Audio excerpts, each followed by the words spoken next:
Arlene, can you please tell me what you think the role of art and creative arts, dance, are in life and in psychotherapy? You promised me it wouldn't be a big question. Everything. How's that?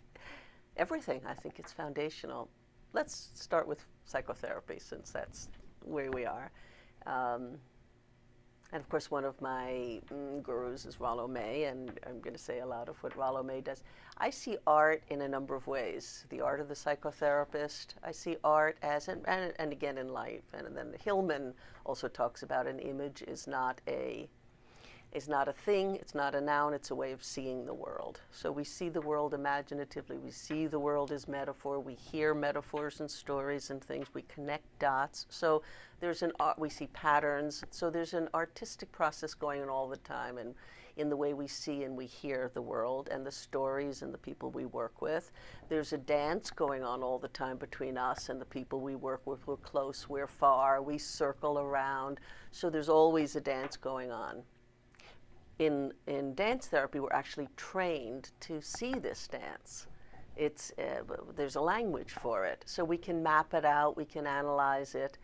But so you can talk about the dance between two people, you can talk about hearing the art, hearing the images in the stories of everyday life, and it's there to be discovered and uncovered. So for me, rational discourse and the discursive mind is important. But there's other layers, we might call them the less rational parts of the brain, the art-making parts of the brain that really, I think, in some ways get at the deeper material, which is often symbolic and can't be expressed in everyday language. So do you think that's the real value of dance in a therapeutic sense, that it accesses a nonverbal part of our being? Definitely. Definitely. Could you speak to that a little bit? Yes, in many ways. Well, let me begin with my own example. I'm pretty verbal, and I come from New York, like other people. So there's a sense in which we're a little too good at being verbal. Many of us are a little too good at telling our stories. For that, dance and other places gets at places that we can't explain away. And often when you move, surprising parts of yourself just pop out that have been not available to conscious awareness before. So movement already starts unleashing some things. On a very simple level, it just gets the circulation going, gets the emotions flowing, it starts connecting emotions to feelings, to understandings, to action. And so parts of yourself can get released that have been hidden. So in many ways, movement really gets at things that our usual sort of stories about ourselves haven't allowed us to see or share with other people. Is there something about dance that helps us quiet the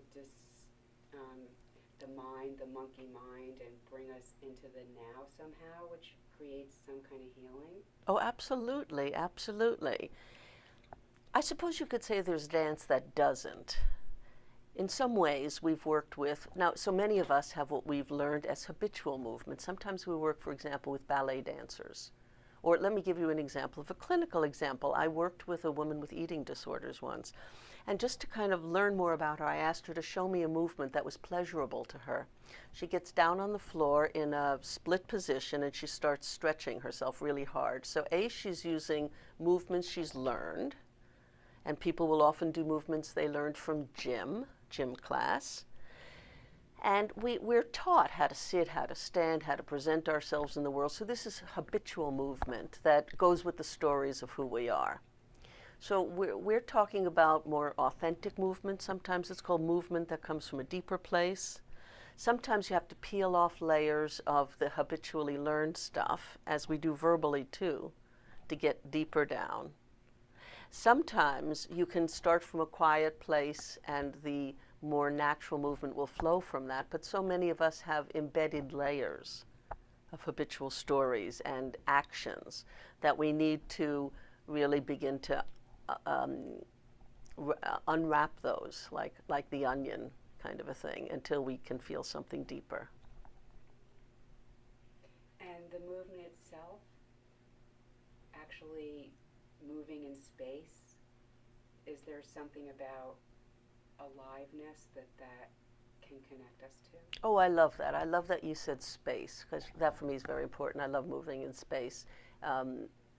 Because so much focus on embodied, contemplative is on the body and the body sitting here, but what about my body and your body? And also, on a ridiculous level, we know that in your body are all these cells moving and colonies of bacteria and colonies of bacteria all around us, and the air is actually alive. So there's not even my body, your body in space. Even all these constructs are kind of artificial.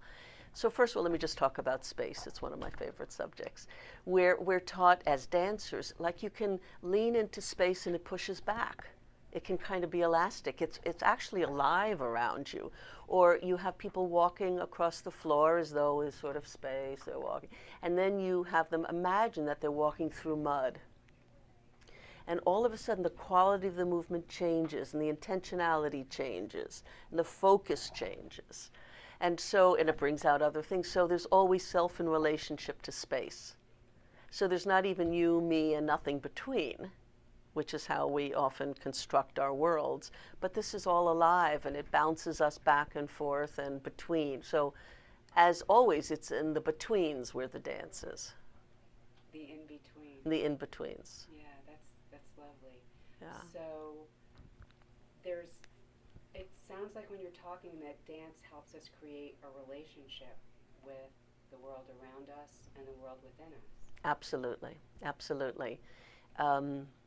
It is one of my pet peeves, I would say, about psychology is inner, and then we have behavioral psychology, which is outer, or we have action versus, and you and I have talked about rightful action and the importance of connecting inner and outer. And according to some people or Hillman, there's no in and out and up, down. Those are false hierarchies, helpful ways of envisioning the world. So I'll often start a dance therapy session with some meditation. People arrive,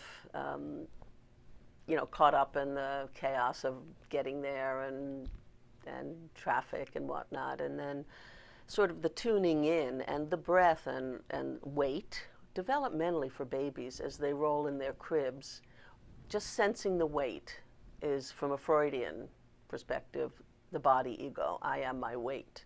And so right away, it's a very helpful way to take us, if we can use up and down, out of our heads into our, as you say, feet in our shoes, or weight in the chair, the substance. And that's as we think developmentally, kind of basic. And then from there we begin to, as babies rule and they go from gross motor to fine motor, they start reaching for, we say, the bottle or mother's breast, or there's intentionality in space. They start focusing. And that's more fine motor control. So, and then, but as you move through space, tends to be connected with the conceptual, with thoughts and space, and it moves very fast. So sometimes when we get way ahead of ourselves, or else you come back by grounding yourself in weight again. So they play off each other, weight and space. And so, yes, we're always in relationship to the world around us, that outer and inner. We kind of go out, come back in.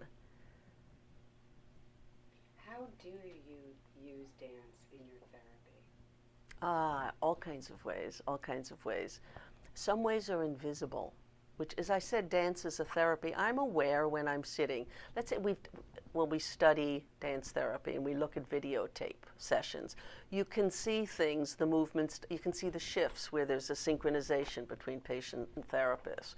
We're all familiar with the head nodding, so there's lots of ways that we tune in, often below our conscious awareness, but we're tuning in with someone. And it's often rhythm, which is another basic foundation of the world, time and space. So rhythm is another basic way we're resonating and empathizing with our patients. So even just it's not like you want to manipulate and consciously adapt your behavior to mirror the other person. It's not as literal as that, but we're always mirroring and feeding back. And so, the head nodding, but even just we're rocking, there are ways that we're creating safe space and we're saying, I'm accepting you, I can take it in, I'm not afraid of the material you're putting out. So in lots of ways, just even in sitting therapy, you're always, and then there's a whole lot of, I call it kinesthetic empathy or kinesthetic countertransference. If you do a lot of contemplative work and dance therapy work, you're all the time aware of what's arising in you. I had a movement session. I'll just share one with you. These are images that are very nonverbal and very, it was a whole group was moving, and a young girl came over. I was sitting in a chair, kind of holding the space, not in it, and she comes over, kneels kind of at my feet actually, and holds her head up to me like this. And I bent down and I just gave her a little kiss on the forehead. And she jumped up and she said, "How did you know that's what my mother always used to do? Just that." And it gives you chills. But I'm aware of when I get sort of certain maternal kinds of feelings. I often don't act on them, obviously, kind of want to hug and protect somebody or want to kind of distance somebody. So we're always getting these signals about how we're responding to somebody. So again, the importance of this therapeutic the kinesthetic countertransference is it gives us a lot more information about what's going on in the moment. We don't necessarily act on it or do anything different if somebody's watching us, but it's another stream of information we're getting about what's going on at that moment that really helps us understand more and then make wise choices about what to do next, what to say next. Do you think that dance in some ways helps people become more embodied and therefore more present to themselves? Absolutely. Absolutely. The embodied is such an interesting word. Maxine Sheets Johnson in the book that I reviewed, she did an update on, I can't remember the name of her book anymore, but it'll come to me. She doesn't like the word embodied. She uses, it's almost a Merleau-Ponty word about incarnate perception. It's incarnate consciousness, I think, was what she uses. Because each of these words has a slightly different tradition that comes from, philosophical tradition and so forth. I use kinesthetic. And your question was also about art. I love the word kinesthetic because I spell it K-I-N and then a capital A. So you've got the word aesthetic almost separately in there, and aesthetics is what is an artist, but in some ways one who sees the pattern in the apparent chaos as the mystic of life, or sees behind the veil that the seeming randomness of life, there's actually some meaningful patterns going on. So I think the artist can see that. And then the K-I-N comes from the Greek word kinetics, or kinesthesia, which has to do with the rotation of the joint the rotation in the joints. So we have proprioceptive cells that tell you where your arm is in space or what's going on, that it's not about my eyes seeing it, it's about the signals going to my brain that my arm is here or here. And of course a lot of people have distortions of this, mind-body distortions or body image distortions, or bumping into people, whether it's literally or figuratively in their lives, and can't figure out whether they're getting the pushback they do. So we don't know how much space we're taking up. We don't know. So, so this word kinesthetic kind of has both. It's got the proprioceptive cells, the sensate body, and it's also got the imaginal body, or the aesthetic part in it. So it's kind of how we make sense of the sensations of our body by taking from the level of sensation, perception, to image, symbol, and then action, that we're acting symbolically. I think you said the word, the intelligent body. Yeah. So a lot of times I think that we're so stuck in our head and our mental processes.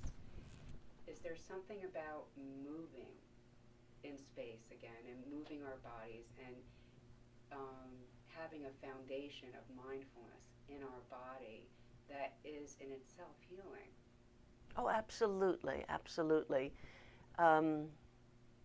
As a dance therapist, there are many kind of principles I suppose we all share. One of them is really that many of us in this culture, we've talked a lot about various levels of alienation, alienated from each other. From my point of view, we're alienated from the world around us. We tend to be indoors. We live in little boxes. We don't know. We started this conference with at least orienting to the directions, to space, to each other. So people will often come in saying one thing, feeling another. Their fantasies are something else. And this disconnect that many of us live in all the time. And so just the important healing of thought, deed, fantasy, emotion, communication, all being one. And of course, integrated comes from integer, which means one, and that we are at one with ourselves. How would you say that dance or movement arts is related to humanistic psychology? I think it was very much in the 60s and so forth. And of course, my mentors were Laura Pearls, who used to be a dancer. I think it got lost that as humanistic psychology, in some senses, disowned the riffraff of the 60s and tried to be more accepted by the mainstream, which is an ongoing battle. You win some things, you pay a certain price. I think the body dropped out a lot. We became intellectual and intellectualized. We became quite cerebral and philosophical. And the body in so many ways, and for me, if you look at it from a Jungian perspective, it's the shadow trio of the body, sexuality, and the feminine tend to always get marginalized. And so what becomes dominant then is the male trio of conceptual, thought, vision, and disembodied. And even according to Hillman, sort of spirit goes up. And all that body, emotion, feminine stuff tends to go down into psyche. Spirit goes up. I don't like that dichotomy, but there is a certain something about these shadow trios, the body, art, are threatening to people, sexuality, life, and deterioration and death. So the body holds all those things. It's a lot safer to live in Platonic thoughts. So I think humanistic psychology has gone too far in that direction. What are your hopes? Bring it back in. I'm not going to give up. Bring in other people with me. Oh, I do want to, I keep forgetting to say here, make a plug for our little special interest section on psychotherapy and the arts, because I was part of Division 10 for a long time, and God bless them, they're bringing creativity into APA, but it wasn't clinical, and people are not really practitioners. It was very academic for me, and I wanted a place with just people who are like we've got these artists here, just working with everyday people with art, and those of us who are clinicians can bring art and the arts into our practices, that we can have a place to share information and support each other. So that's under Division 32, and it's a not so academic, it's more applied home for us, yeah. So what's your final dream, really, for as you look to the future of how dance is regarded, its application in the healing arts? The tricky part is you don't want to get co-opted. I know we've been hearing a lot of talk, and I'm one to say it too. We need to generate more evidence-based research, and we need to be taken seriously, and yet in some ways you lose your soul when you do that.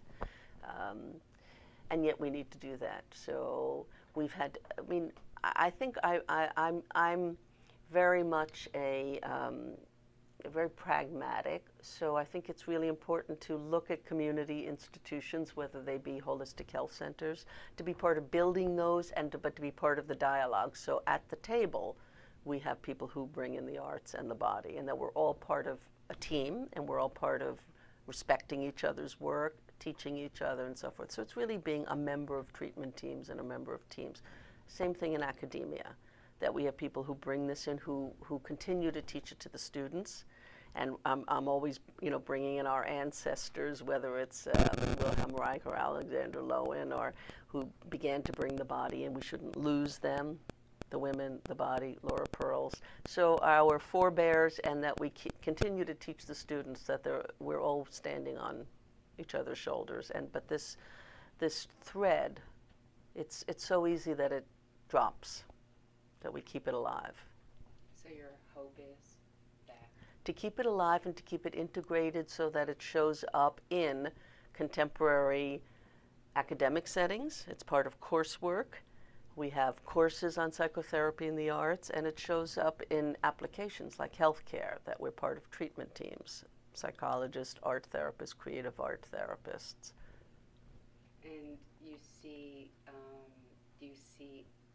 being used more or less? I mean, in more mainstream ways in hospitals? I see both. I don't know how to summarize it because in a way it's growing. Art in hospitals is not unusual now, or in some treatment. Qigong is now part of it. So you could say it's growing.